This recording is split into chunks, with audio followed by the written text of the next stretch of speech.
اپنی بیماری ہو یا کسی کی بیماری، اس کی خبر سنتے ہی انسان پر ایک عجیب سی کیفیت طاری ہوتی، ایک بدمزگی سی ہوتی ہے، ایک دکھ، ایک غم، ایک خوف، ایک ہم، ایک پریشانی سے لاحق ہو جاتی کہ اب ہوگا کیا. مثلا میں جس وقت یہ پریپیئر کر رہی تھی، پڑھ رہی تھی، تو میرا بیٹا میرے پاس آیا، کہتے میرے پیٹ میں بہت درد ہو رہی، اور میں اتنی پرسکون تھی. میں نے اسے ایک دو سجیشن دی، ایسا کر لو، ایسا کر لو، ایسا کر لو، اور اس کے بعد میں بالکل مطمئن تھی. دنیا میں جو بھی کچھ ہوتا رہے، آپ خود پرسکون رہنا سیکھیں، اور وہ صرف اور صرف قرآن و سنت کی تعلیم ہی سے ہو سکتا ہے. تو ہر بیماری اور ہر تکلیف کی کوئی وجہ ہوتی ہے، اس سے ہمیں اپنی غلطیوں کو جاننے سمجھنے کا بھی موقع ملتا ہے، اور اللہ سبحانہ وتعالیٰ ہمیں اس کے ذریعے بہت کچھ سکھاتے ہیں اگر ہم عبرت کی نگاہ رکھیں اور واقعی ہم کچھ سبق سیکھنا چاہیں. پھر یہ کہ ہم مزید کئی چیزیں سیکھتے بھی ہیں. جب بیماری آتی ہے تو پھر آپ اس کے علاج کے لیے ڈاکٹرز کے پاس جاتے ہیں، آپ کی ملاقاتیں ایسے ایسے لوگوں سے ہوتی ہیں جو عام طور پر ممکن نہیں. مجھے اپنی بیماری کے دوران انتہائی پڑھے لکھے اور مختلف طرح کے لوگوں سے ملنے کا اتفاق ہوا. تو جب بھی میں کسی نئے ڈاکٹر کے پاس، بہت لرنڈ شخص کے پاس جاتی، تو میں سوچتی کہ کیا اس بیماری کے بغیر میں اس سے ملاقات کر سکتی تھی؟ نہیں کر سکتی تھی. اس سے سیکھ سکتی تھی جو اس نے مجھے 1-on-1 بیس پر بہت سی باتیں سکھائی ہیں، نہیں سیکھ سکتی تھی. تو اس میں بھی خیر ہے، تکلیفیں تو آتی جاتی رہتی، لیکن ہر چیز کا انسان اگر مثبت پہلو سامنے رکھے تو وہی لمحے انسان کے لیے خوشگوار بھی بن جاتے ہیں. مثلا آپ کے دانت میں تکلیف ہے اور آپ 1 گھنٹے بھر کے لیے ڈینٹسٹ کے کلینک میں سٹک ہو گئے ہیں، اور اس وقت جو مشینیں آپ کے اتنے دل کے قریب چلتی ہیں اور جو آپ سب کچھ دیکھتے ہیں، اس سے دل بھی دھڑکتا ہے، خوف بھی آتا ہے، اور موت کتنی شدت کے ساتھ اور اپنی بے بسی کتنی اچھی طرح انسان کو معلوم ہو جاتی. پھر اپنی غلطیاں ایک ایک کر کے یاد آتی ہیں کہ کیا کھانا چاہیے تھا، کیا نہیں کھانا چاہیے تھا، کیسے دانت صاف کرنے چاہیے تھے، کہاں ہم سے کوتاہی ہوئی.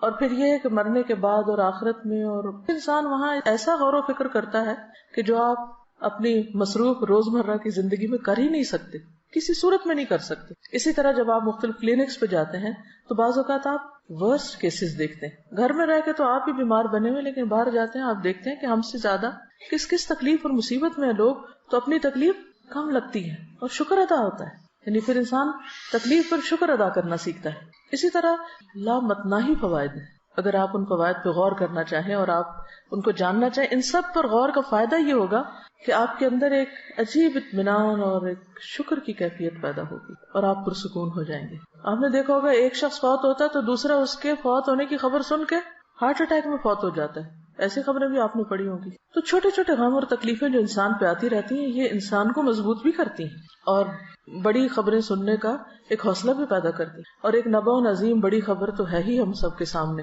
وہ تو مرے ہوئے کو بھی اٹھا کے کھڑا کر دے گی. وہ کون سی؟ عما یتساءلون عن النبأ العظیم. کس چیز کے بارے میں آپس میں ایک دوسرے سے باتیں کر رہے ہیں اور ڈسکشنز کر رہے ہیں؟ اس بڑی خبر کے بارے میں. الذی ہم فیہ مختلفون، جس میں ان کی آراء مختلف ہیں، ان کے اپنے بھی ڈس ایگریمنٹس ہیں. ریالٹی کو جھٹلا کے یہ نہیں کہ یہ اتفاق کر گئے.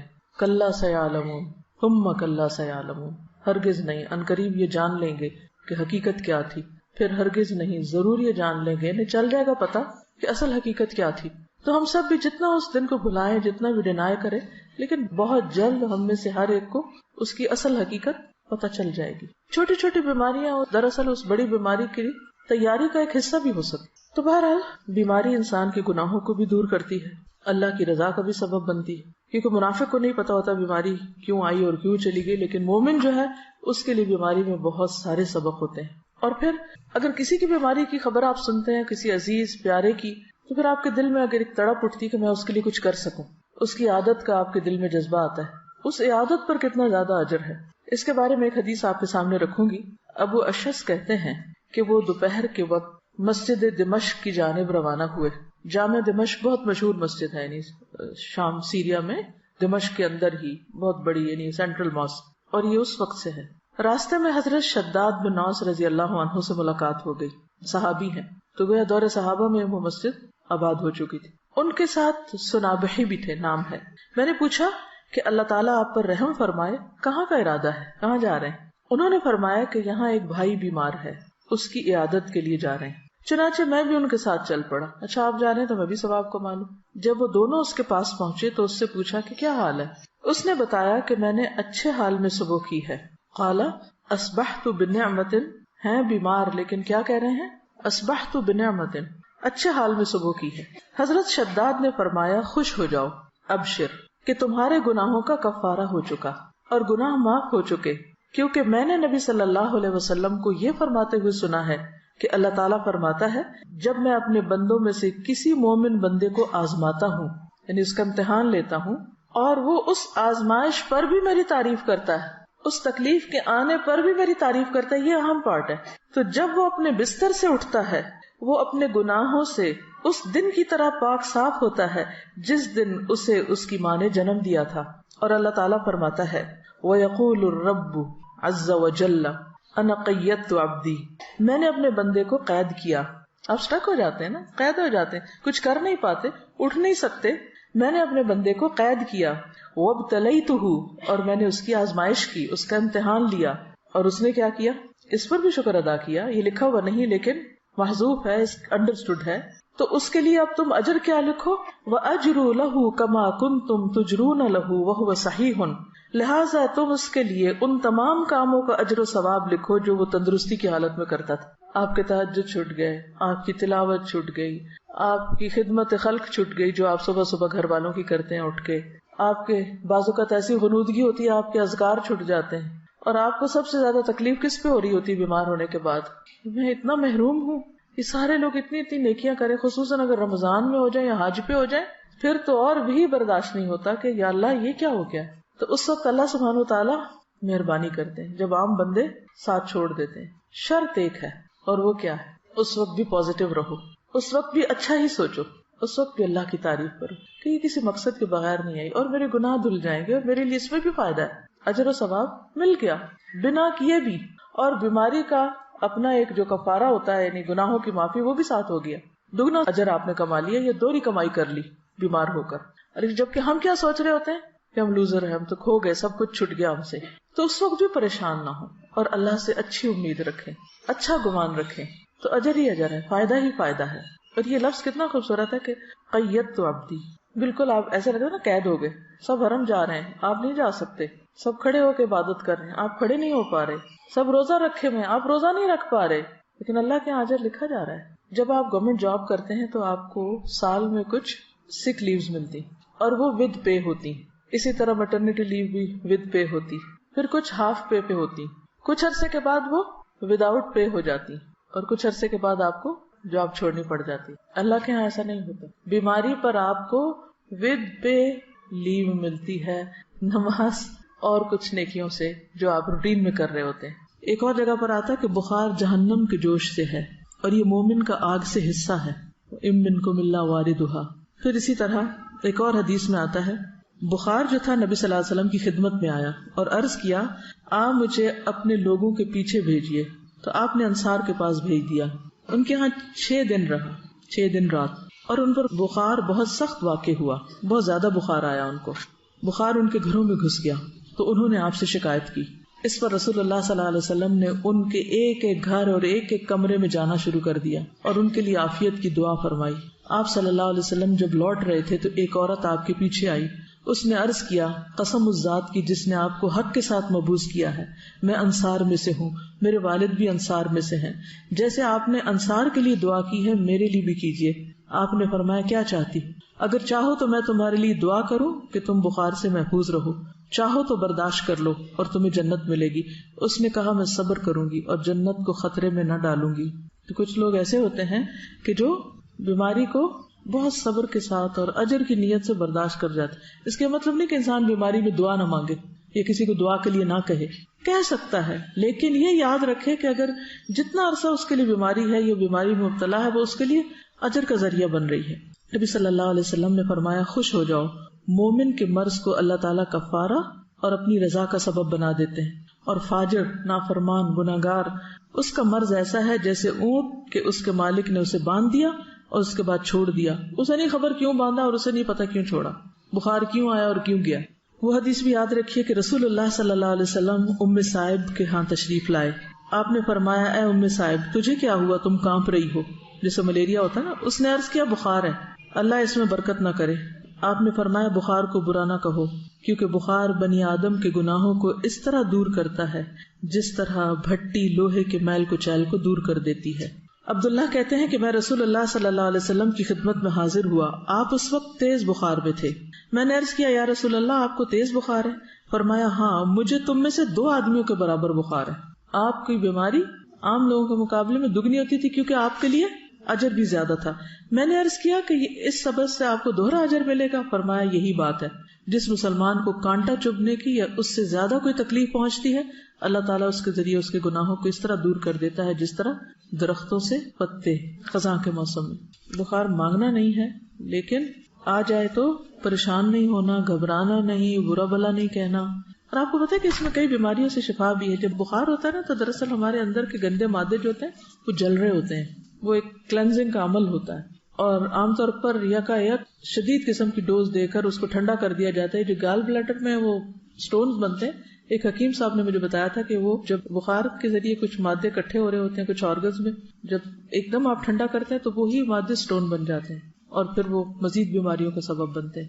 ایک اور حدیث ہے حضرت ابو سعید خدری رضی اللہ عنہ سے مروی ہے کہ ایک آدمی نے نبی صلی اللہ علیہ وسلم سے پوچھا کہ ہمیں جو بیماریاں لگتی ہیں یہ بتائیے کہ ان پر ہمارے لیے کیا ہے. نبی صلی اللہ علیہ وسلم نے فرمایا یہ بیماریاں گناہوں کا کفارہ بن جاتی ہیں. ہم سب گناہ کرتے ہیں جانے انجانے، بعض چیزوں کا تو ہمیں پتہ ہی نہیں کہ ہم غلط بھی کر رہے ہیں کیونکہ علم ہی نہیں ہوتا کہ یہ غلط ہے. کچھ عرصے بعد پتہ چلتا ہے تو توبہ استغفار شروع کرتے ہیں. یہ کیسی جہالت ہے، پتہ ہی نہیں تھا کہ یہ نہ کرنے والا کام ہے. بہرحال حضرت ابی بن کعب رضی اللہ عنہ نے عرض کیا اگرچہ بیماری چھوٹی ہی ہو، چھوٹی سی بیماری ہے کوئی، تب بھی؟ نبی صلی اللہ علیہ وسلم نے فرمایا ہاں اگرچہ ایک کانٹا ہی چبھ جائے یا اس سے بھی کم. یہ سن کر حضرت ابی بن کعب رضی اللہ عنہ نے اپنے متعلق یہ دعا کی کہ موت تک ان سے کبھی بھی بخار جدا نہ ہو. کیا دعا کی؟ کہ مجھے ہر روز بخار ہو. اور یہ کون ہے دعا کرنے والے؟ ابی بن کعب، عالم صحابی ہیں، کاتب وحی ہیں، لیکن وہ ایسا بخار ہو کہ حج اور عمرہ، جہاد فی سبیل اللہ اور فرض نماز با جماعت میں رکاوٹ نہ بنے. میرے یہ کام نہ چھوٹے، ویسے بے شک بخار چڑھا رہے. چنانچہ اس کے بعد انہیں جو شخص بھی ہاتھ لگاتا ان کا جسم تپتا ہوا ہی محسوس ہوتا حتیٰ کہ ان کا انتقال ہو گیا. وہ لوگ اپنے قول کے پکے تھے. ہم لوگ ایک وقت میں ایک بات کرتے ہیں یا اللہ ایسا ہو جائے، اور جب وہ ہو جاتا ہے تو پھر ہم سخت گھبرا اٹھتے پر کہتے ہیں یا اللہ ایسا کیوں ہوا اور ایسا نہ ہو. تو اس لیے جو بھی دعا مانگے سوچ سمجھ کے مانگے اس چیز کو جسے آپ نبھا سکیں. لیکن عافیت کی دعا بہرحال اللہ تعالیٰ کو بہت محبوب ہے. اپنے لیے عافیت ہی مانگے، مگر عافیت مانگنے کے باوجود بھی کچھ نہ کچھ تکلیف آ ہی جاتی ہے. اصل سبق جو سیکھنے کا ہے وہ یہ کہ جب تکلیف آ جائے تو اس وقت آپ کا رویہ کیا ہونا چاہیے. بیماری میں مومن کا رویہ، اصل چیز جو کاؤنٹ کرتی ہے وہ کیا ہے کہ ہم کسی بات یا کسی موقع پر کیسے ریئیکٹ کرتے ہیں. ہم کیا کرتے ہیں؟ لِيَبْلُوَكُمْ أَيُّكُمْ احسن عملا. اور یہ احسن عمل صرف نماز کا خشوع نہیں دیکھا جا رہا، وہ تو اپنی جگہ ہے. یہ احسن عمل ہر عمل میں احسن، ہر عمل میں اچھا رویہ. آپ دیکھیے کہ اگر اس بات پر انسان پورا اتر جائے تو جنت بھی ہے اس کے لیے، لیکن دنیا میں بھی کتنا سکون ہو جائے. ہمیں عموماً تکلیف کس چیز سے ہوتی ہے؟ لوگوں کے کن رویوں سے ہوتی ہے تکلیف؟ جو وہ چھوٹی چھوٹی بات پر آپے سے باہر ہو جاتے ہیں. کوئی بات مرضی کے خلاف ہو گئی تو اتنا نیگیٹو وے میں ریئیکٹ کیا، موڈ آف کر لیا، کئی دن تک بولنا چھوڑ دیا، سیدھے منہ بات نہ کی. اسی سے تو دل تنگ ہوتے ہیں نا. کہیں بھی اکٹھے رہنا مشکل ہو جاتا ہے لوگوں کا. تو مومن کا دل غمگین ہوتا ہے لیکن اس کا چہرہ مسکراتا ہوتا ہے. مرضی کے خلاف بھی بات ہو جائے تو کوشش کر کے مسکرائیں، ورنہ کیا ہے کہ شکوہ ہے کس سے؟ اللہ تعالیٰ سے کہ کیوں ہمیں آزمائش میں ڈالا. کیونکہ کوئی تکلیف نہیں آتی مگر اللہ کے اذن سے آتی. اس وقت ایک ایسے کردار کا مظاہرہ کریں کہ جو واقعی اللہ کا پسندیدہ کردار ہو، اور اس وقت بھی ڈائریکٹ آپ کا کنیکشن اپنے رب کے ساتھ ہو کہ میرے اللہ تو جانتا ہے نا کہ میں کس تکلیف سے گزر رہا ہوں، چاہے وہ جسمانی ہو یا روحانی ہو یا جذباتی ہو یا کچھ بھی ہو. بندوں کو سنانے کا فائدہ نہیں، وہ سمجھ ہی نہیں پاتے کہ مسئلہ کیا ہے. آپ ایڈوائس لے سکتے ہیں کسی سے، لیکن آپ لے کے دیکھیں مایوسی ہوں گی، کچھ بہت فائدہ نہیں ہوگا. تو بہتر کیا ہے؟ پرو ایکٹیو اپروچ اختیار کریں.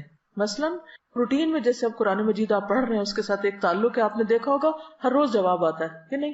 جیسے جیسے حالات گزر ہوتے ہیں ویسے ویسی آیات آ رہی ہوتی ہیں. یہ پرو ایکٹیو اپروچ ہے مسائل سے نبٹنے کی ہے. ہدی للمتقین ہے، ہدایت ہے، گائیڈنس ہے آپ کے لیے. آپ کو روز کے مسئلوں کا حل پیش ہو رہا ہے. کوئی تک ہی نہیں بنتی کہ انسان پھر قرآن کو چھوڑ کے بیٹھ جائے. روٹین میں آپ اس کو پکڑے رکھیں. نبی صلی اللہ علیہ وسلم نے اپنے پیچھے کیا چھوڑا تھا جس کو پکڑ کے رکھنا ہے؟ ہم سب کے لیے بھی یہی کتاب ہے. اس کا ساتھ نہ چھوٹے. شفا ہی شفا ہے، مسائل کا حل ہی حل ہے. ایسا اعتدال آپ کی زندگی میں آئے گا، ایسی خوبصورتی آئے گی، ایسا حسن آئے گا کہ دنیا بھی پرسکون ہو جائے گی. کیونکہ غم اور پریشانی کا تعلق آپ کی اپنی ذات سے ہوتا ہے، وہ آپ کے اپنے اندر کا مسئلہ ہوتا ہے، باہر کا کام اندر کا زیادہ. اور دین ہمارا اسی اندر کے مسئلے، اسی بل کو نکالنے کی کوشش کرتا ہے، اور یہیں سے نکلتا ہے، کوئی نہیں نکال سکتا. اللہ سے بڑھ کے ہمیں کون سمجھتا ہے؟ ہماری نفسیات کون جانتا ہے؟ تو اللہ تعالیٰ اپنی کتاب میں ہمیں ہر چیز کے بارے میں بتاتے ہیں. پھر اس کے بعد سنت ہے، نبی صلی اللہ علیہ وسلم کی احادیث ہیں، اس سے بہت کچھ سیکھنے کو ملتا ہے. ایک اور حدیث ہے، حضرت ابو ہریرہ سے روایت ہے کہ رسول اللہ صلی اللہ علیہ وسلم نے فرمایا، اللہ تعالیٰ فرماتا ہے جب میں اپنے مومن بندے کو آزماتا ہوں اور وہ تیمارداری کرنے والوں کے سامنے میرا شکوہ نہیں کرتا، میری شکایت نہیں لگاتا، جو اس کا حال پوچھے، تو اس کو اپنی قید سے آزاد کر دیتا ہوں، بیماری سے شفا دے دیتا ہوں، اس کے پہلے گوشت کے عوض بہترین گوشت عطا کرتا ہوں، اس کے پہلے خون کے بدلے بہترین خون دیتا ہوں، اور وہ اثر نو عمل کرتا ہے. ہوتا ہے نا کہ جب بیمار ہوتا ہے انسان تو عبادات ہالٹ پہ آ جاتی ہیں، رک جاتی ہیں، ساری روٹین ڈسٹرب ہو جاتی ہے، کام چھوٹ جاتے ہیں، اور یوں لگتا ہے اب تو کبھی صحت ملنی کوئی نہیں، اب تو ہمیں اس کے ساتھ ہی جینا پڑے گا. لہذا نہ تو دوا کرتے ہیں، نہ ہی کوئی اور اپنا خیال کرتے ہیں، بس پھر ہر وقت ایک بسورا ہوا چہرہ اور ایک مریل شکل اور مریل چال کے ساتھ سب کو بیزار کرتے ہیں. اللہ پہ توکل کہاں گیا؟ تو یہ تو کبھی سوچے ہی نہ کہ ہم نے کبھی ریٹائر ہونا ہے. بیڈ پہ بھی پڑ گئے تو بھی کیا کرنا ہے؟ اگر دماغ کام کر رہا ہے نا، زبان کام کر رہی ہے، کان کام کر رہے ہیں، آنکھ کام کر رہی ہے، صرف اتنا حصہ کام کر رہا ہے، تب کے لیے بھی سوچ رہے. اللہ نہ کرے کہ کبھی ایسا ہو، لیکن کئی دفعہ ہو بھی جاتا ہے نا کچھ لوگوں کے ساتھ. تو بس زبان سے اللہ کا ذکر، نگاہوں سے غور و فکر، اور کانوں سے اچھی باتیں سننا، قرآن سنیں، اچھے لیکچر سنیں، کچھ بھی کریں. ہم سب یہ بھی کر سکتے ہیں کہ اپنی وصیت لکھ کے رکھ دیں، اپنے بچوں کو بتا دیں کہ خدا نخواستہ اگر مجھ پر کوئی ایسا وقت آئے تو میرے ساتھ کیا کیا جائے، کیا نہ کیا جائے. کیونکہ خدا نخواستہ زبان بند ہو جائے تو انسان کہہ بھی نہیں سکتا. ہاپکنس ویل چیئر پہ ہے، آنکھوں کے اشاروں سے میں نے سنا ہے کہ وہ کیسی کیسی تھیریز اس نے ایجاد کی. السلام علیکم. تھوڑے سے پہلے میں نے دیکھا تھا انٹرنیٹ پہ کہ وہ جو احمد دیدات جو اسکالر تھے بہت بڑے، جن سے موٹیویٹ ہو کے ڈاکٹر ذاکر نائک جیسے ماشاءاللہ بڑے اسکالر پیدا ہوئے، تو ان کا آخری وقت جب تھا تو وہ پیرالسس کے اٹیک میں تھے، اور ان کے صرف یہ جو فیس کا حصے ہیں، آنکھیں، یہ صرف موو ہو سکتی تھی، باقی جسم کا کوئی حصہ نہیں ہو سکتا تھا. اور کتنے دن وہ ہاسپٹل کے بیڈ پہ اس طرح رہے، اور آنکھوں کے اشارے سے اپنے جو اسسٹنٹس تھے ان کو کچھ لکھوا رہے تھے اور ان کو بتا رہے تھے کہ یہ کرو یہ کرو. اور میں دیکھ رہی تھی کہ یعنی ان کی آنکھوں سے بالکل ایسا نہیں لگ رہا تھا کہ ان کے اوپر اتنی بڑی بیماری جو ہے وہ طاری ہے، اور وہ یعنی پورے سوچ اور فہم کے ساتھ ان کو وہ انسٹرکشنز دی. تو کبھی بھی مایوسی اور شیطان کو پاس نہ پٹکنے دیں کہ آپ کچھ کریں نہ، بس بیکاری نہیں آنے دینی اپنے پاس، حالات کچھ بھی ہوں. دیکھیں اگر انسان نیت کر لیتا تو اللہ پورا کرا دیتا ہے نا. کچھ سچویشنز کو آپ اوائڈ نہیں کر سکتے، آپ کی زندگی کے ساتھ بند گئی ہیں، آپ کی تقدیر کا حصہ ہے. تو پھر بھی دیکھا یہ جائے گا کہ آپ نے ان حالات میں رہ کے کیا کیا. ٹھیک ہے، تو بہرحال بیماری کا شکوہ نہیں کرنا، واویلا نہیں کرنا، دوسروں کو بیزار نہیں کرنا، اس کو اپنے اوپر طاری نہیں کر لینا. تو انشاءاللہ آپ دیکھیں کہ ایک تو اس کی انٹینسٹی کم ہوگی، دوسرا یہ کہ آپ کے آس پاس کے لوگ آپ کے پاس رہنا چاہیں گے، بھاگیں گے نہیں آپ سے. ورنہ ہوتا ہی ہے نا کہ جو بندہ تنگ کر مارے تو سب ادھر ادھر ہو جاتے ہیں. پھر یہ ہے کہ آپ کچھ پروڈکٹیو پازیٹیو کام میں اپنی انرجی لگائیں، کیونکہ رونے کے لیے بھی انرجی چاہیے ہوتی ہے نا، اور چیخنے کے لیے بھی، اور غصے کے لیے بھی، اور سب اوٹ پٹانگ حرکتوں کے لیے انرجی چاہیے تھی. جب آپ کی ساری انرجی وہاں لگ جاتی ہے تو پھر جب اچھا کام کرنے کا وقت آتا ہے پھر آپ تھک کے سو جاتے ہیں. اپنی ساری انرجی کو چینلائز کرنا ہے، پازیٹیو وے میں یوز کرنا ہے. پھر ایک اور حدیث ہے، حضرت ابو امامہ سے روایت ہے کہ نبی صلی اللہ علیہ وسلم نے فرمایا، جس بندے کو بھی بیماری سے پچھاڑ دیا گیا، پیرالائز ہو گیا کسی بھی طرح، یا پڑ گیا ہے بیڈ پہ، تو اللہ تعالیٰ اسے جب بیماری سے اٹھاتا ہے تو وہ پاک ہوتا ہے، یعنی اس کے گناہوں کا کفارہ ہو چکا ہوتا ہے. پھر آپ دیکھیے ایک اور حدیث ہے، نبی صلی اللہ علیہ وسلم جب مدینہ تشریف لے گئے تو مدینہ کی زمین جو تھی وہ وبائی زمین تھی. پورے عرب میں سب سے زیادہ وبائیں جو تھی وہ مدینہ میں ہوتی تھی، ارض الوبا تھی. جب صحابہ وہاں پر گئے تو بیمار پڑ گئے، ایک ایک کو بخار، اور حضرت ابو بکر کی حالت یہ ہو گئی تھی کہ ان کو لگتا تھا کہ جیسے بس اب وہ دنیا سے رخصت ہونے والے ہیں، اتنے شدید بیمار ہو گئے تھے وہ بھی. حضرت بلال کے بارے میں آتا ہے اور بھی صحابہ. تو نبی صلی اللہ علیہ وسلم نے اس موقع پر کیا کیا تھا؟ نبی صلی اللہ علیہ وسلم نے مدینہ کے لیے برکت کی دعا کی اور کہا کہ یہاں کے بخار کو جوفہ کی طرف لے جائے، یعنی کہ غیر آباد علاقے کی طرف وہاں چلا جائے، یہاں نہ ہو. تو اس کے بعد مدینہ وباؤں سے خالی ہو گیا. عن عائشہ رضی اللہ عنہا قالت لما قدم رسول اللہ صلی اللہ علیہ وسلم المدینہ بعث ابو بکر وبلال فكان ابو بکر اذا اخذته الحمى يقول كل امرئ مصبح في اهله والموت ادنى من شراك نعله وكان بلال اذا اقلع عنه الحمى يرفع عقيرته يقول الا ليت شعري هل ابيتن ليلة بواد وحولي اذخر وجليل وهل اردن يوما مياه مجنة وهل يبدون لي شامة وطفيل قال اللهم لعن شيبة بن ربيعة وعتبة بن ربيعة وأمية بن خلف كما أخرجونا من أرضنا إلى أرض الوباء ثم قال رسول الله صلى الله عليه وسلم اللهم حبب إلينا المدينة كحبنا مكة أو أشد اللهم بارك لنا في ساعنا وفي مدنا وصححها لنا وانقل حماها إلى الجحفة قالت وقدمنا المدينة وهي أوبأ أرض الله قالت فكان بطحان يجري نجلا تعني ماء آجنا. بخاری. حضرت عائشہ فرماتی ہیں جب اللہ کے رسول صلی اللہ علیہ وسلم مدینہ تشریف لائے تو ابو بکر صدیق رضی اللہ تعالیٰ عنہ اور حضرت بلال رضی اللہ تعالیٰ عنہ کو بخار آ گیا. پھر ابو بکر کو جب بخار چڑھتا تو وہ یہ شعر پڑھتے گھر میں اپنے صبح کرتا ہے ہر ایک فرد بشر، یعنی ہر شخص اپنے گھر میں صبح کرتا ہے اور موت اس کی جوتی کے تسمے سے بھی نزدیک تر ہوتی ہے. یعنی وہ اپنے آپ کو کیا سمجھتے کہ اب موت میرے بہت قریب ہے. یعنی کہ یہ پڑھنے کا مطلب کیا تھا کہ اب میں نہیں بچتا. کبھی آپ کے ساتھ ایسا ہوا کہ آپ کو بخار ہو یا کوئی بیماری لگے اور آپ سوچیں کہ اب تو میں مر ہی جاؤں؟ یہ بہت ایک نیچرل سی فیلنگ ہے، ہر شخص اس کیفیت سے گزرتا ہے، کچھ زیادہ کچھ کم، لیکن یہ خیال صحت کی حالت میں کم آتا ہے اور بیماری کی حالت میں زیادہ آتا ہے. تو حضرت ابوبکر نے بھی اپنے انہی جذبات کا اظہار کیا کہ ہر شخص اپنے گھر میں صبح کرتا ہے اور موت اس کی جوتی کے تسمے سے زیادہ قریب ہوتی ہے. اور بلال کا بخار جب اتر جاتا تو وہ رو کر بلند آواز سے یہ پڑھتے. یوں لگتا ہے کہ جیسے کوئی ملیریا کی قسم کا بخار تھا کہ چڑھتا ہے اور اترتا ہے، تو رو کر بلند آواز سے یہ شعر پڑھتے، کاش پھر مکہ کی وادی میں رہوں، کیونکہ ہجرت کر کے مدینہ آئے تھے. کاش پھر مکہ کی وادی میں رہوں ایک رات، سب طرف اگے ہوئے ہوں وہاں جلیل اذخر نبات. اذخر ایک گھاس ہوتا ہے جس میں خوشبو ہوتی ہے اور وہ اپنے مردوں کو دفن کرتے ہوئے ان کے ساتھ بھی رکھتے تھے، اور جلیل بھی اسی طرح گھاس کی قسم. اور پیوں پانی میں جنہ کا جو ہے آب حیات. یہ مکہ سے چند میل کے فاصلے پر مر الزہران کے قریب ایک مقام ہے، اسے سوق حجر بھی کہتے ہیں، وہاں پر یہ پانی تھا، یعنی وہاں کا پانی تھا. ہوتا نا کچھ چشمے مشہور ہو جاتے ہیں اچھے پانی. کاش پھر دیکھوں میں شامہ اور تفیل. یہ مکہ سے 30 میل کے فاصلے پہ 2 پہاڑ ہیں، تو ان کا ذکر. وہاں پہاڑوں کے بھی نام ہوتے، جیسے کسی پہاڑ کا نام لیجیے، جبل ابو قبیس، اور جبل کعبہ، جبل احد، جبل عیر، جبل نور جس میں غار حرا ہے. تو بہرحال یہ 30 میل دور پہاڑوں کے نام ان کو معلوم ہے اور ان کو یاد کر کے رو رہے ہیں. مکہ تو مکہ ہے. اچھا، یہ جو جبل احد ہے یہ مدینہ کے ایک طرف ہے، اور اس کے بالکل اپوزٹ سائڈ پر جہاں سے وہ شروع ہوتی ہے نا، اس کی ذوالحلیفہ کے پاس، اگر کبھی آپ جائیں وہاں احرام پہنتے ہیں دوبارہ عمرہ کرنے کے لیے، تو اس کے قریب ہے. اب جہنم کے پہاڑوں میں سے بہت عجیب سا پہاڑ ہے، دیکھ کے ایک وحشت ہوتی ہے. کالے رنگ کا پہاڑ ہے جبل احد، لال رنگ کا ہے، جیسے لال اینٹوں کا رنگ ہوتا ہے نا، اسی قسم کا. اور اس کے اپوزٹ.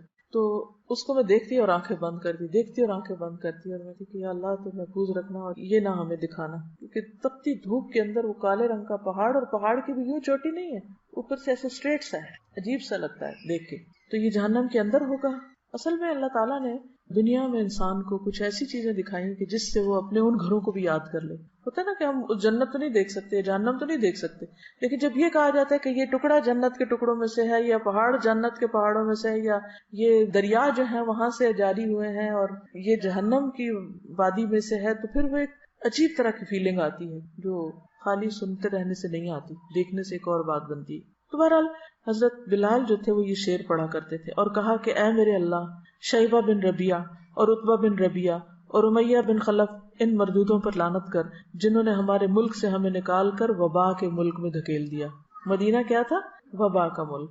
رسول اللہ صلی اللہ علیہ وسلم نے یہ سن کر فرمایا، یا اللہ، مدینہ بھی ہم کو مکہ کی طرح یا اس سے بھی زیادہ محبوب بنا دے، یعنی ہمیں مدینہ سے بھی محبت دے دے یا مکہ سے بھی زیادہ دے دے.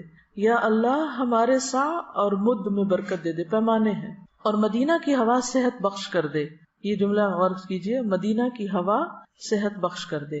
اور وہاں کا بخار جوہفہ میں لے جائے. جوہفہ بھی میقات پر ہے. حضرت عائشہ فرماتی ہیں ہم جب مدینہ میں تھے تو سارے ملکوں سے زیادہ وبا وہاں تھی.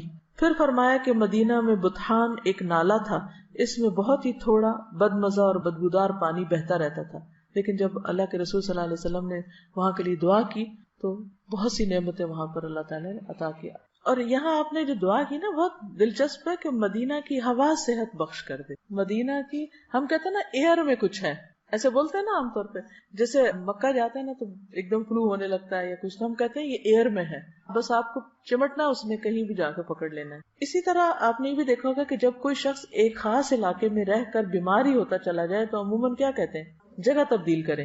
تو پھر جو ہی جگہ تبدیل کرتا بیماری چلی جاتی ہے. آپ نے بھی شاید اس کا پرسنلی ایکسپیرینس کیا ہو، ایک جگہ پہ رہ کے آپ کو مثلا کسی کو خارش لگ جاتی ہے، کسی کو کوئی اور، کسی کو نیند نہیں آتی، کسی خاص علاقے میں الرجیز ہوتی ہیں، تو وہ اس الرجی کے موسم میں وہ پولن ہوا میں ہی ہوتا ہے نا، پھر وہاں سے وہ چلے جاتے ہیں تو وہ ٹھیک ہو جاتے ہیں. دوسری جگہ وہی لوگ ہوتے ہیں بالکل ٹھیک ہوتے ہیں، کچھ بھی نہیں ہوتا ان کو. تو ہوا بھی اللہ کے حکم پہ معمور ہے، اس کو حکم ملتا ہے، اور یہ ساری چیزیں ان دیکھیں معلوم نہیں کیا کچھ ہمارے آس پاس کر رہی ہوتی. تو اس حدیث سے ایک تو دعا کی فضیلت بھی پتہ چلتی کہ انسان کو دعا مانگنی چاہیے. اب ایک وبا آ گئی ہے کسی ملک میں تو ہم ٹھیک ہے ویکسینیشن بھی کریں اور بھی بہت سی احتیاطی تدابیر کریں، لیکن اس کے ساتھ ساتھ دعا کریں کہ اللہ تعالیٰ یہاں کے موسم کو اچھا کر دے. سردیوں میں جب عموماً فلو اور کھانسی اور خشک کھانسی تو ہم کیا کہتے ہیں، سب کیا ہے، بارش نہیں ہوئی نا، تو یہ سب بیماریاں ہیں. تو بچپن میں سمجھ نہیں آتی کہ بارش سے بیماری کا کیا تعلق ہے. تو بڑے بزرگ یہی کہہ رہے ہوتے ہیں نا، اس دفعہ بارش نہیں ہوئی تو یہ اور یہ مسئلے ہو گئے، بہت زیادہ چیز پھیل گئی ہے. تو بارش بھی پاک کرتی ہے موسم کو. کس کو صاف کرتی ہے زیادہ؟ ہوائی کو صاف کرتی ہے، جس کو ہم اپنے پانی سے نہیں صاف کر سکتے. دوسری حدیث ہے، یہ بھی بخاری کی، عبداللہ بن عباس سے روایت ہے کہ عمر بن خطاب عوام کے حالات سے باخبر ہونے کے لیے شام کی طرف روانہ ہوئے. کون سی جگہ ہے شام؟ اس میں فلسطین، شام، اردن، یہ سب کچھ شامل تھا. ٹھیک ہے، شام صرف موجودہ شام نہیں. جب بھی شام کا لفظ آئے نا تاریخ کی کتابوں میں تو ساتھ ہی یہ بات یاد رکھیں کہ شام سے مراد فلسطین، اردن، موجودہ شام، یہ سب علاقے اس میں آتے ہیں. وہ خود کہاں رہتے تھے حضرت عمر؟ مدینہ. تو وہاں سے ٹریول کر کے شام جا رہے تھے. کیوں جا رہے تھے؟ لوگوں کو ملنے کے لیے، لوگوں کے حالات جاننے کے لیے. ٹھیک، یعنی سرکاری دورے پر. جب سرغ میں پہنچے، ایک شہر کا نام ہے، تو لشکر کے سردار ابو عبیدہ بن جراح اور ان کے ساتھیوں سے ملاقات ہوئی. وہ وہاں پر تعینات تھے. تو انہوں نے خبر دی کہ شام کے ملک میں وبا شروع ہو گئی ہے، طاعون پھیل گیا تھا. ابن عباس کہتے ہیں کہ عمر رضی اللہ تعالیٰ عنہ نے یہ سن کر مجھ سے کہا اگلے مہاجرین کو بلا لو. تو میں نے انہیں بلایا. عمر نے ان سے مشورہ کیا اور ان سے بیان کیا کہ وہاں طاعون شروع ہو گیا. اگلے مہاجرین سے مراد کون ہے؟ سابقین، یعنی کہ جو درجے میں بلند ہیں یا ہر جگہ جن سے مشورہ کیا کرتے تھے، جو اسلام میں سبقت لے گئے تھے. تو انہوں نے اس سے اختلاف کیا حضرت عمر کی رائے سے. کوئی کہنے لگا ہم ایک ارادے سے نکلے ہیں، اب طاعون سے ڈر کے واپس چلے جائیں، یہ ہمیں مناسب معلوم نہیں ہوتا. کسی نے کہا آپ کے ساتھ وہ بڑے بڑے صحابہ ہیں جو باقی رہ گئے ہیں اور ان کی زندگی قیمتی ہے، ہم مناسب نہیں سمجھتے کہ آپ انہیں لے کے وبا کے ملک میں چلے جائیں، وہ بھی سارے ختم ہو جائیں گے. یعنی چند سینئر صحابہ ہیں. عمر نے کہا اچھا اب تم جاؤ، میں نے تمہاری رائے سن لی. پھر انصار کو بلایا.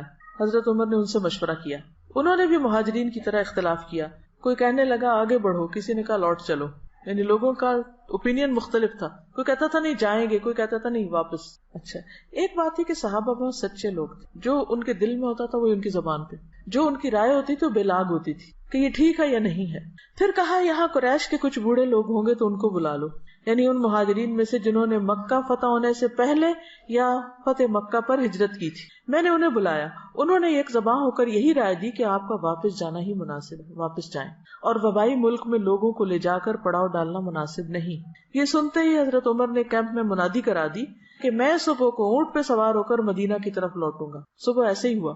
عمر ساتھیوں کے ساتھ مدینہ کی طرف لوٹ چلے. ابو عبیدہ بن جراح کہنے لگے کیا اللہ کی تقدیر سے بھاگتے ہو؟ عمر واپس جا رہے ہو؟ عمر نے کہا اگر یہ کلمہ کوئی اور کہتا تو میں اسے سزا دیتا. ابو عبیدہ بن جراح جو تھے بہت سینئر صحابہ میں سے تھے، امین الامہ کہلاتے ہیں. تو ان کی بات کو انہوں نے سنا اور صبر حوصلے سے سنا. جواب میں کہا ہم اللہ کی تقدیر سے بھاگتے ہیں، مگر کدھر بھاگتے ہیں؟ اسی تقدیر کی طرف.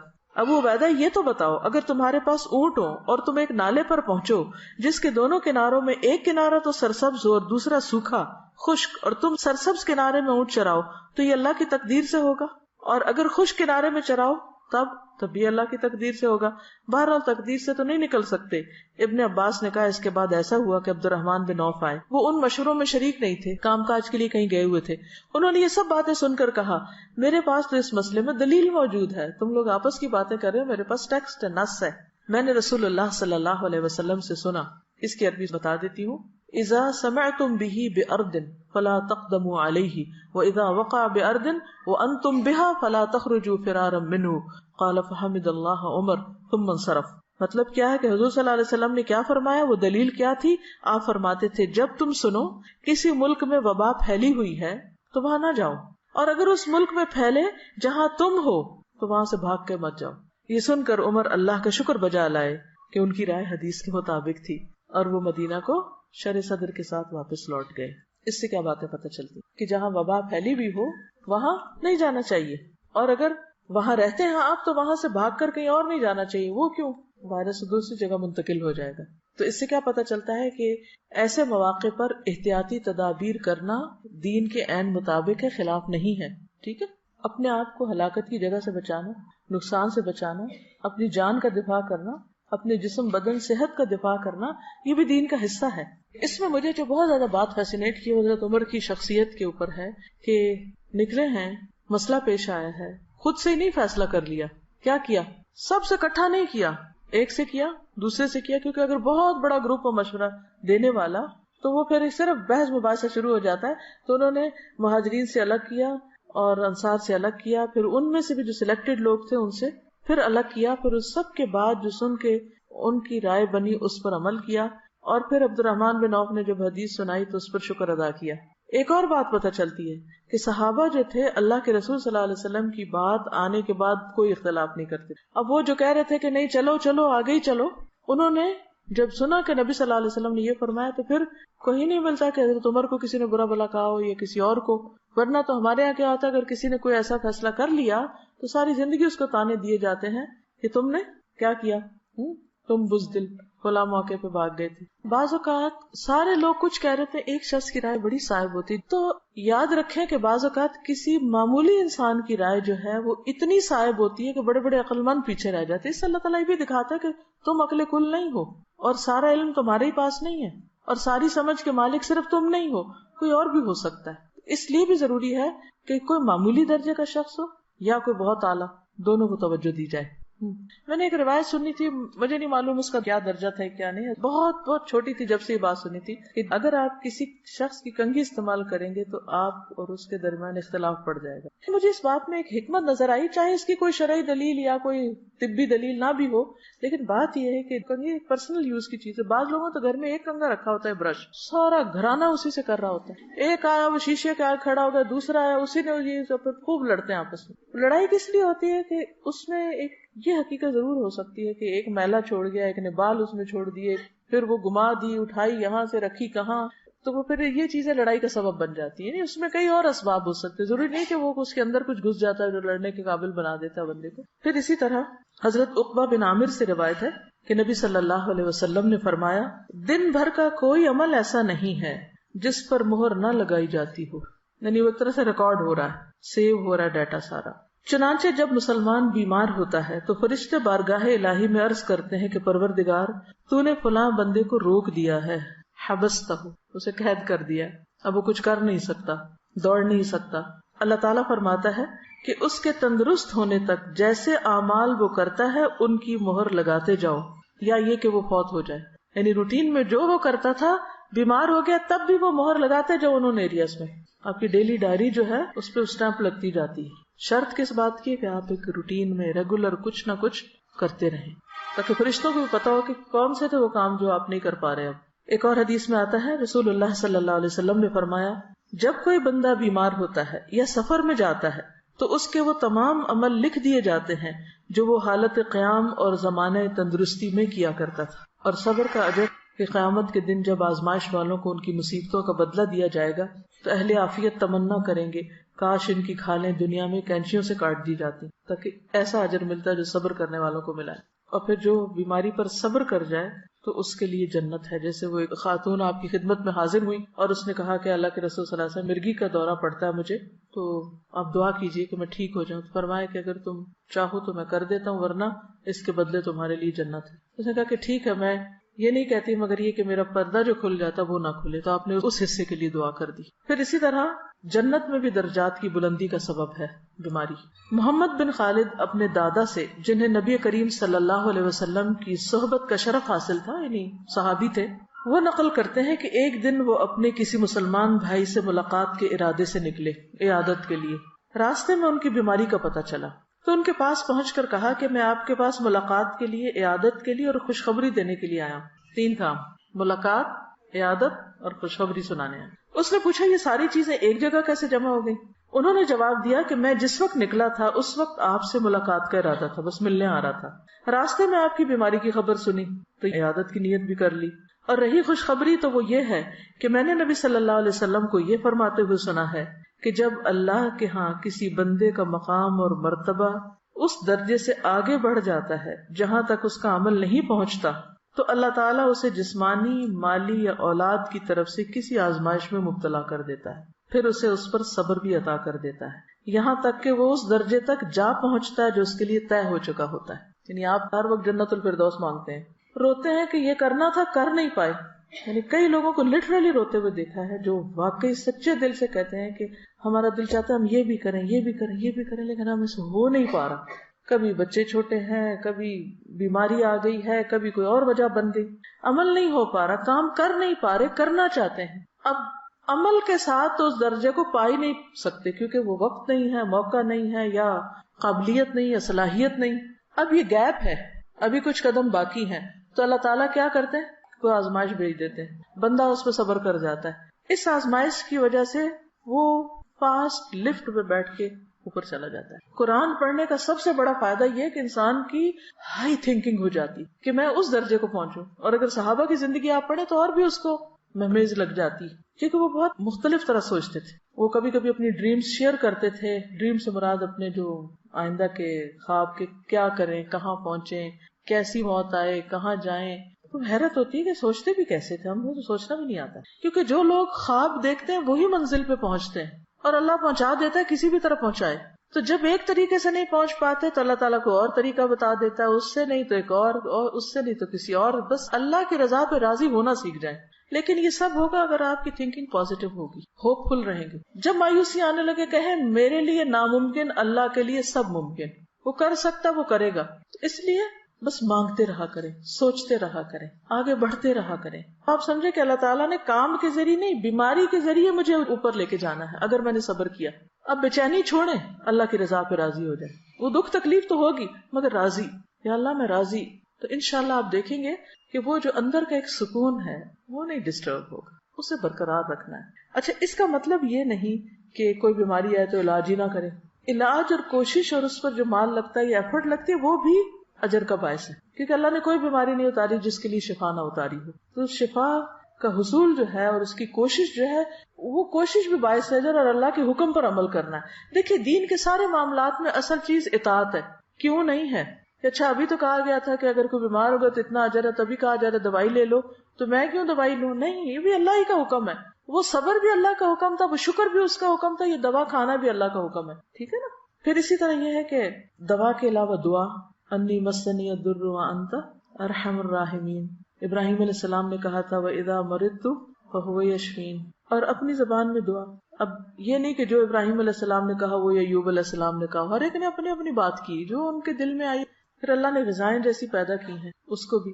رسول اللہ صلی اللہ علیہ وسلم نے فرمایا بخار جہنم کی گرمی کا اثر ہوتا ہے، اس لیے آب زمزم سے ٹھنڈا کرو.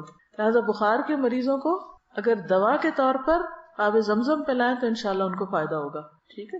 اور اگر آب زمزم کو کسی چھوٹے سے پیالے میں رکھ لیں اور کچھ روئی یا کپڑے کے اوپر اسپرنکل کر کے اس کو ماتھے پہ پٹیاں جو لگاتے ہیں یا ویسے آپ اپنے آپ کو وائپ کرتے ہیں تو وہ بھی اچھا رہے گا. پھر یہ کہ جو کوئی بیمار ہے تو عیادت کرنا جو ہے نبی صلی اللہ علیہ وسلم کے اخلاق کا حصہ ہے، اور اس میں مرد حضرات نہیں خواتین کی بھی عادت کی آپ نے.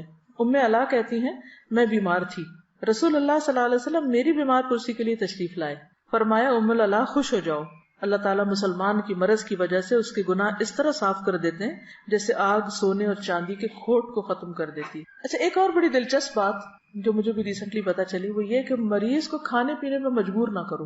اکثر ایسا ہوتا ہے نا کہ ادھر ذرا سی بیماری ادھر بھوک بند، پھر ہم اتنا فورس کرتے ہیں، کہتے ہیں کہ ہے یہ مر جائے گا بھوک سے. حالانکہ ہوتا یہ کہ جسم کو کام کرنا ہوتا ہے اور اسٹمک ساری انرجی لے جاتا ہے فوڈ ڈائجسٹ کرنے میں. تو اس لیے اگر اس میں کچھ نہیں جا رہا تو یہ بھی اللہ کی ایک حکمت ہے. حضرت عقبہ بن عامر جہنی کہتے ہیں کہ رسول اللہ صلی اللہ علیہ وسلم نے فرمایا اپنے مریضوں کو کھانے پینے پر مجبور نہ کیا کرو کیونکہ اللہ تعالیٰ ان کو کھلاتا پلاتا ہے. اس کا اپنا ایک طریقہ ہے آلٹرنیٹ غذا کا. اور عافیت کی دعا جو ہے وہ کبھی بھی پڑھنا نہ بھولیں.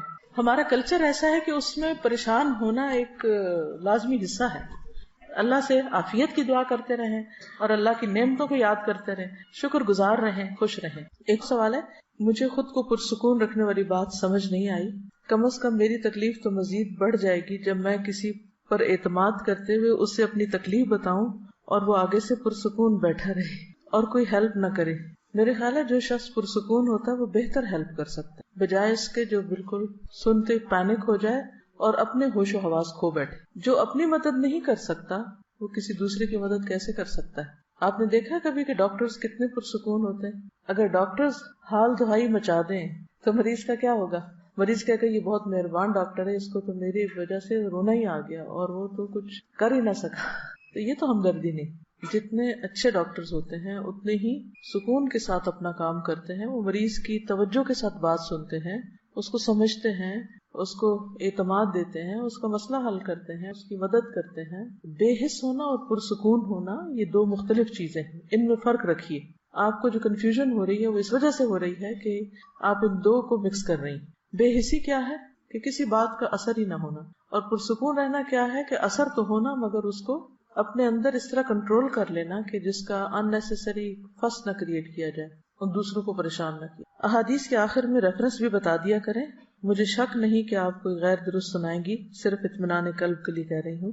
آپ نے درست فرمایا. مجھے کل 2-3 دفعہ خیال بھی ہے لیکن وقت کی کمی کی وجہ سے میں تو عربی بھی پڑھنا سوچ رہی تھی کہ آپ کو پڑھ کے سناؤں، لیکن انشاءاللہ یہ جو مٹیریل ہے، یہ جو لیکچر ویب پہ جہاں اپلوڈ ہوگا اس کے ساتھ ہی آپ کو PDF میں یہ ساری حدیثیں لکھی ہوئی عربی اور اردو بھی مل جائیں گی. تو وہاں سے آپ ریفرنس بھی چیک کر لیجئے، بلکہ اس ریفرنس کو لے کے آگے بھی چیک کر لیجئے کہ لی کہاں سے، کیا واقعی اس کتاب میں ہے یا نہیں. ٹھیک ہے. ایک اور سوال ہے، عیادت کے لیے جا سکتے ہیں بشرطے کہ آپ کو یہ ہو کہ وہ ایسا مرض ہے کہ جو، کیونکہ بعض تو منع کر دیتے ہیں، ڈاکٹرز ہی منع کر دیتے ہیں کہ پیشنٹ کے پاس کوئی نہ آئے کیونکہ درست نہیں. کیونکہ آپ کو معلوم ہے جو کانگو وائرس آیا ہے اس میں سب سے پہلے تو سرجن پکڑا گیا، خود نرس اور سرجن وہ ہلاک ہوئے ہیں کیونکہ وہ افغانستان سے کوئی پیشنٹ لایا گیا تو کوئٹہ، وہاں وہ اس کو آپریٹ کر رہے تھے، ٹریٹ کر رہے تھے، تو اس سے وائرس ڈاکٹر نے کیچ کر لیا اور پھر اس سے خیر وہ اپنا بندوبست کرتے ہیں، لیکن پھر وہ باذن اللہ تقدیر کا حصہ تھا. جی بہت زیادہ چھینکیں آ رہی ہیں، اس طرح کی ہے تو نہیں پبلک میں آپ کو پھر اس طرح جانا چاہیے کیونکہ اس سے دوسرے کو بھی بیزاری ہوتی ہے. جی ایک یہ چیز میں آپ سب سے کہوں گی کہ کسی کی کنگھی، کسی کا ٹوتھ برش، مسواک، چپل، تولیہ کسی اور کا نہیں استعمال کیا کرے. کچھ لوگوں کو تمیز نہیں ہوتی، افسوس سے مجھے لفظ کہنے پڑے، تمیز نہیں ہوتی، جو ملا بس استعمال کر لیا. ایک تو یہ کہ آپ کی چیز نہیں، آپ کو حق نہیں، خصوصاً جہاں اکٹھے لوگ رہتے ہیں نا. دوسرے کہ میں نے سمجھا یہ میرا ہے، یہ رنگ ملتا جلتا تھا. ان چیزوں میں احتیاط برتے، بہن بھائی ہوں، گھر کے لوگ ہوں، افراد ہوں. ایک اور سوال ہے، کیا نفسیاتی، گھریلو، باہم رویوں کے مسائل یعنی آپس میں ایک دوسرے کے ساتھ جو انبن رہتی ہے، ان تکالیف کا بھی یہی معاملہ ہے کہ وہ باعث خیر ہیں، گناہوں کا کفارہ ہو سکتی ہے؟ کیونکہ نفسیات دان تو کہتے ہیں کہ یہ مسائل آپ کے اپنے پیدا کردہ ہیں اور عقل مندی اچھے رویے سے حل کیے جاتے ہیں. قرآن میں بھی ہے کہ جو مصیبت آتی ہے تمہارے اپنے ہاتھوں کی کمائی سے آتی. درست فرمایا آپ نے. پہلی بات یہ کہ یہ جتنے بھی مسائل ہوتے ہیں جو ہمیں پیش آتے ہیں، ان میں سے اکثر ہمارے رویے یا گناہ یا ہماری کسی نہ کسی غلطی کا نتیجہ ہوتے ہیں. ٹھیک ہے. اور اللہ تعالیٰ ان کے ذریعے ہمیں سکھاتے بھی ہیں کہ ہم سبق سیکھیں. جب ہم کسی کے ساتھ کوئی زیادتی کرتے ہیں تو ظلم کرنا ایک ایسا جرم ہے کہ جس کی سزا دنیا میں بھی ملتی ہے انسان کو. کسی کا حق نہیں مارنا چاہیے. تو دنیا میں جب کوئی تکلیف آتی تو فوراً سوچیں. اس کی پہچان کا ایک بہت آسان طریقہ ہے کہ اس سے ملتا جلتا اپنا کوئی جرم سوچیں کہ آپ نے کیا کیا. یعنی کسی نے آپ کے ساتھ کوئی زیادتی کی تو اس وقت سوچیں کہ آپ نے تو ایسا کسی کے ساتھ نہیں کیا تھا. یا کوئی واقعہ پیش آیا تو اس میں آپ کی غلطی کہاں پر تھی، دوسروں کی نہیں چنیں. ہم کیا کرتے ہیں کہ جب کوئی مشکل پیش آتی ہے کسی پر تو اس وقت تو ہم بہت ایکٹیولی سوچتے ہیں کہ اس نے یہ کیا یہ کیا یہ کیا، لیکن جب ہمارے ساتھ آتی ہے تو ہم بند کر دیتے ہیں، بلاک کر دیتے ہیں اپنی سوچ کو کہ ہم تو معصوم ہیں، بس دوسرے ہی ظالم ہیں، انہوں نے ہمارے ساتھ زیادتی کی. تو اس میں بیلنس رکھیں، ضرور سوچیں. لیکن بعض اوقات جیسے اجتماعی تکلیفیں آتی ہیں تو اس میں انڈائریکٹلی بعض اوقات غلطی ہوتی بھی ہے ساری اس قوم کی، بعض اوقات نہیں بھی ہوتی، لیکن قیامت کے دن پھر ہر ایک اپنی نیت کے مطابق اٹھایا جائے گا. اور یہ جو بات ہے کہ یہ مسائل اپنے پیدا کرتے ہیں اور اچھے رویے سے حل کیے جا سکتے ہیں، تو اس میں وہ حدیث یاد رکھیے کہ نبی صلی اللہ علیہ وسلم نے فرمایا کہ اچھے اخلاق والے دنیا اور آخرت کی ساری بھلائیاں لوٹ کے. اچھے اخلاق میں ہم عام طور پر دو چیزوں کو بہت کوٹ کرتے ہیں، جیسے اسمائل کرنا، جیسے سلام کرنا. وہ کون سی ایک اچھی عادت ہو سکتی ہے جس سے تعلقات اچھے ہوتے ہیں، اور وہ کون سی ایک خاص خراب عادت ہوتی ہے جس سے تعلقات خراب ہوتے ہیں. دوسروں کی بات توجہ سے سننا، یہ ایک ایسا گر ہے جس سے بہت سے تعلقات آپ کے ٹھیک ہو جائیں گے. یہ میں آپ کو کی دے رہی ہوں. جب آپ دوسرے کی سنتے نہیں تو دوسرا فرسٹریٹ ہوتا ہے، اپنا اعتماد کھو دیتا ہے، سمجھتا ہے کہ شاید میں نے کوئی غلط بات کی. تو اگر آپ چاہتے ہیں کہ آپ کے باہم تعلقات اچھے ہوں تو کیا کرنا ہوگا آپ کو؟ نبی صلی اللہ علیہ وسلم جب کوئی بات کرتا تھا تو آپ کس طرح سنتے تھے؟ صرف کانوں سے یا جسم سے بھی؟ اپنے آپ کو ادھر موڑ لیتے تھے. جب آپ کسی کی پوری سمجھیں گے نہیں تو آپ اس کو کیا کریں گے؟ مس انڈرسٹینڈ کریں گے. جب مس انڈرسٹینڈ کریں گے تو وہ کچھ کہہ رہا ہے، آپ کچھ کہہ رہے ہیں، وہ کچھ کہہ رہا ہے، آپ کچھ کہہ رہے ہیں. پھر اسی طرح قرآن مجید میں واضح طور پہ فرمایا گیا ہے لا تسعر خدک للناس، اپنا گال موڑ کے بات نہ، یعنی بے رخی سے بات نہیں کرو. یہ مفہوم ہے، اپنے گال کو نہ پھیرو لوگوں سے. بہت سے لوگ انکانشیسلی یا کانشیسلی یہ کام کر رہے ہوتے ہیں، یعنی وہ دوسرا کو اگر بات کرے تو اس کو دیکھتے بھی نہیں ہیں، دیکھتے ہی نہیں اس کی طرف. اس سے ایک تو تکبر کا بھی اظہار ہوتا ہے، عملی رویہ کہ ہم تمہاری بات کو کوئی امپورٹنس نہیں دے رہے. اس سے دل پھٹتے ہیں، آپس میں تعلقات خراب ہوتے ہیں اور شیطان کو گھسنے کا موقع مل جاتا ہے. کیا یہ قرآن کے حکم کی خلاف ورزی نہیں کہ کوئی ہمیں کچھ کہہ رہا ہے اور ہم سن ہی نہیں رہے، یا ہم یوں کر کے سن رہے ہیں؟ مثلا مجلس میں آپ 4-5 لوگ بیٹھے ہوئے ہیں، اگر کوئی بول رہا ہے تو کیا کرنا چاہیے؟ توجہ دینی چاہیے اس کی، اور جواب بھی دینا چاہیے. نہیں، یہ اخلاق ہے یا بد اخلاقی کہ کوئی بات کرے اور آگے سے نہ ہاں کرے نہ کرے؟ بہت بڑی بد اخلاقی. اور ہم سمجھتے ہیں ہم تو مسکین معصوم، ہماری تو کوئی غلطی نہیں، ہم تو بولتے ہی نہیں، کسی کو کچھ کہتے ہی نہیں ہے، ہم تو اتنے بے ضرر ہیں. لیکن آپ بہت بڑا جرم کر رہے ہیں کہ کوئی آپ سے کچھ سوال کر رہا ہے، آپ سے کوئی بات کر رہا ہے، کوئی پوچھ رہا ہے، اور آپ اس کو نہ ہاں کر رہے ہیں نہ کر رہے ہیں کہ ہاں ٹھیک ہے، اچھا کوئی بات نہیں. تو اس عادت پہ بھی قابو پانے کی ضرورت ہے. اس سے دوسرا شخص غصہ کرے گا اور پھر آپ کہے کہ وہ ظالم ہے، غصہ کرتا ہے، اور آپ کو اپنی خاموشی کا ظلم نہیں پتا. تو یہ بیسک مینرز، بنیادی باتیں اسلام نے جو سکھائی ہیں نا، ان پر ہمیں عمل کرنے کی ضرورت ہے. تب گھر خوشگوار ہوگا، معاشرہ خوشگوار ہوگا، دنیا خوشگوار ہوگی. ایسے ہی لوگ جنت کے باسی ہیں، جنت میں جائیں گے اور وہ خوش ہوں گے اور دوسروں کو خوش کریں گے. بہترین نیکی کیا ہے کہ تم اپنے مومن بھائی کے دل میں خوشی ڈالو. سوچے دن میں ہم کتنے لوگوں کو خوش کرتے ہیں، کتنی خوشیاں بانٹتے اور بکھیرتے ہیں، اور کتنے دل توڑ کے نکلتے ہیں ہم، کتنی بد اخلاقیاں بکھیرتے ہیں. تو کیا یہ لکھا نہیں جا رہا؟ کیا اس کا حساب نہیں ہوگا؟ کیا اس کی پوچھ کوئی نہیں ہوگی؟ اور اگر ہمیں شعور ہی نہیں اپنی ان حرکتوں کا، پھر متقی کی صفت تو بے شعور ہونا نہیں ہوتی. کس کی صفات ہیں؟ بے شعور، لا شعور، منافقین کی صفات ہیں. تو ہمارے اندر ان کی شباہت بھی کیوں آئے؟ ہم وہ ہوں یا ان جیسے ہوں، یہ تو بہت ہی دور کی بات ہے. کس کو کاپی کرنا چاہیں گے آپ؟ متقی کو یا منافق کو؟ متقی کو. تو پھر ان جیسی اخلاق اپنائیں. ٹھیک ہے نا. بعض اوقات مشکل اس وقت ہوتی ہے جب کوئی غیر ضروری بیکار باتیں کرتا ہے، تو اس صورت میں بھی کم از کم اس کی طرف دیکھ کے اس کو یہ محسوس کرانا چاہیے کہ آپ کی بات لمبی ہو گئی ہے، اچھا ہاں ٹھیک ہے، بٹ آگے تو آپ کہنا کیا چاہتے ہیں. یعنی اس کو بھی آپ اس وقت سکھا سکتے ہیں کسی طرح، یا اس کو کٹ کر سکتے ہیں اور پھر اس کو بعد میں بتا بھی سکتے ہیں. لیکن اصل میں مسئلہ پتہ کہاں ہوتا ہے؟ جب آپ سنتے نہیں، پوری طرح سمجھتے نہیں. اچھا کچھ لوگ ہوتے ہیں ایک بات ایک دفعہ کہتے ہیں، پھر تھوڑی دیر بعد وہی کہتے ہیں. ان کو بھی کیوں اس طرح کرنا پڑتا ہے؟ ہم نے چونکہ اپنے ذہن میں پہلے سے بٹھا لیا نا کہ انہوں نے لمبی بات کرنی، لہٰذا ہم شروع سے ہی ان کی طرف توجہ نہیں کرتے. ہونا کیا چاہیے کہ آپ تھوڑی دیر ضرور ان کی توجہ سے بات سنیں. جب انہیں یہ یقین ہو جائے گا نا کہ میری سن لی گئی ہے تو شاید وہ بھی اپنی گفتگو کم کر لیں. یہ ایک نفسیاتی مرض ہے، اس کے لیے الگ طرح سے ٹیکل کیا جائے گا. میں یہاں ایک عام روزمرہ کی روٹین کی نارمل سچویشن کی بات کر رہی ہوں. اچھا فلڈ ریلیف کے بارے میں بات کرنی تھی کہ کس طرح جانور مر رہے ہیں اور کس طرح انسانوں کے لیے مشکل ہو رہی ہے. جو انہوں نے لکھا میں جلدی سے پڑھ کے سنا دیتی ہوں. سندھ کے کچھ علاقے بالکل آئی لینڈ کی شکل اختیار کر گئے. فصلیں گنا، کپاس، چاول، سبزیوں کی فصلیں برباد ہو کر رہ گئی. یعنی جیسے ایک ویک کے بعد وہ کپاس پک کرنے والے تھے اور وہ کپاس ڈوبی پڑی ہے. اور آپ کو پتا کپاس میں پانی گیا تو اب تو وہ بالکل بیکار ہے، مٹی والا پانی، کچھ بھی نہیں اس سے کر سکتے. ہزاروں لاکھوں انسان، تقریباً 13 سے 14 لاکھ گھر ختم ہو گئے. ہزاروں لاکھوں انسان اور جانور اس تباہ کاری سے متاثر ہوئے. کئی کلومیٹر تک 4 فٹ پانی میں چل کر کشتیوں کے ذریعے آمد و رفت ممکن ہو رہی ہے. لوگ کشتیوں پہ آ جا رہے ہیں، انسانوں کے ساتھ جانور بھی مر رہے ہیں. صاف پانی گندے پانی کے ساتھ مل گیا ہے. جیسے اب کنواں صاف تھا، جب گندا پانی آیا تو سارا اس میں بھر گیا، پینے کا پانی نہیں ہے.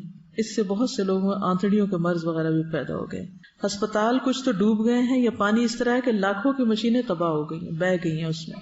مریضوں کے پاس طبی سہولت نہیں. لاشوں کو دفنانے کے لیے زمین ڈھونڈ رہے ہیں.